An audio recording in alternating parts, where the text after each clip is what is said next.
Bienvenue dans cette session d'enseignement. Nous allons parler sur la création du monde spirituel.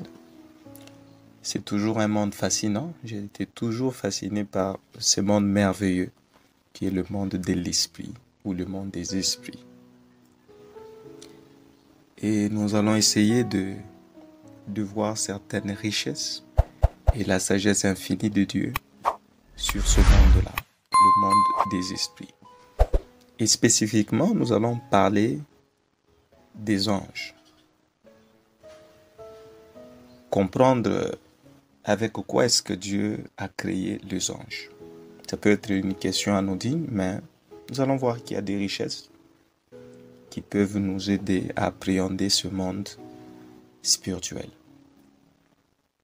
Par exemple, lorsque Dieu crée l'homme, dans Genèse chapitre 2, le verset 7, la Bible mentionne avec quelle matière Dieu crée l'homme. Dieu utilise les matériels physiques qui est la terre, et puis il va utiliser quelque chose d'immatériel qui est son souffle. Entre les deux extrêmes, il y a l'âme qui apparaît. C'est que l'homme est à la fois matériel, spirituel et psychique. Si je peux résumer, l'homme est fait de 3 substances. La même question je me suis posée. Avec quoi est-ce que Dieu a créé les anges? Alors, allons-y à la découverte de ces mystères, de ces trésors, et nous allons être édifiés par la parole du Seigneur. Lisons d'abord Colossiens chapitre 1, le verset 16. Car en lui ont été créées toutes les choses qui sont dans les cieux et sur la terre, les visibles et les invisibles, trône, dignité, domination, autorité, tout a été créé par lui et pour lui. Donc ici, j'aimerais bien souligner un aspect important dans le processus de cette étude, que tout ce que Dieu a créé, il a créé tout pour lui et par lui. Toutes choses ont été créées pour le plaisir de Dieu. C'est indispensable que nous puissions avoir cette vérité dans notre cœur. Alors, les anges sont des ministres spirituels. Cela veut dire qu'ils exercent un service divin. Selon Hébreux chapitre 1, le verset 14. Ne sont-ils pas tous des esprits au service de Dieu, envoyés pour exercer un ministère en faveur de ceux qui doivent hériter du salut? Deuxième vérité, les anges sont invisibles à l'œil humain. 2 Rois 6, 17. Élisée pria et dit, « Éternel, ouvre ses yeux pour qu'il voie. » Et l'Éternel ouvrit les yeux du serviteur qui vit la montagne pleine de chevaux et de chars de feu autour d'Élisée. C'est pas que Géasi, le serviteur d'Élisée, était aveugle, sauf qu'il ne pouvait pas percevoir la dimension spirituelle. Cela veut dire la dimension spirituelle est superposée sur la dimension matérielle que nous percevons avec notre œil. Et les anges sont dans l'autre dimension superposée. Et il faut une ouverture des yeux dans le domaine spirituel pour le percevoir.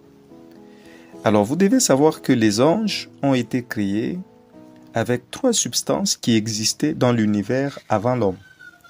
Alors, quelles sont les 3 substances avec lesquelles Dieu a créé les anges? Lisons quelques textes. Le psaume 104, le verset 4. Il fait devant ses messagers de flammes de feu ses serviteurs.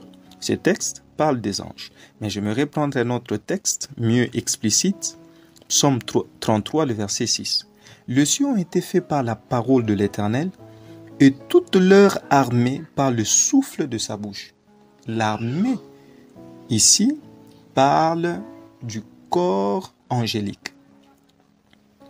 Et on dit que le corps angélique, les anges, ont été créés avec le souffle qu'on appelle le roua. Donc les anges, la première substance avec laquelle les anges ont été créés, c'est le souffle, le roua. Job 34, le verset 14. S'il n'est pensé qu'à lui, s'il est retiré à lui son esprit et son souffle. Ici, nous voyons que esprit et souffle sont deux termes connectés. Or, les anges sont des êtres spirituels, ce sont des esprits. C'est qu'ils sont constitués de souffle. C'est l'un des points communs entre les anges et les humains. C'est que dans les humains, il y a le souffle, et dans les anges aussi, il y a le souffle. Ils sont constitués de souffle, ce qui fait que les anges peuvent facilement interagir avec les humains. Et dans l'histoire de la Bible, nous avons vu qu'il y a des hommes qui ont vu des anges.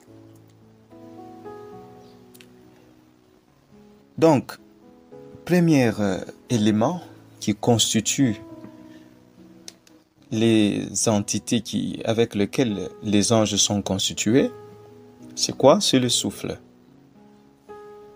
Et nous avons eu à donner quelques versets, quelques textes qui appuient cela. Que Dieu vous bénisse. Nous allons prendre la deuxième partie pour parler de deux autres substances qui entrent dans la création des anges.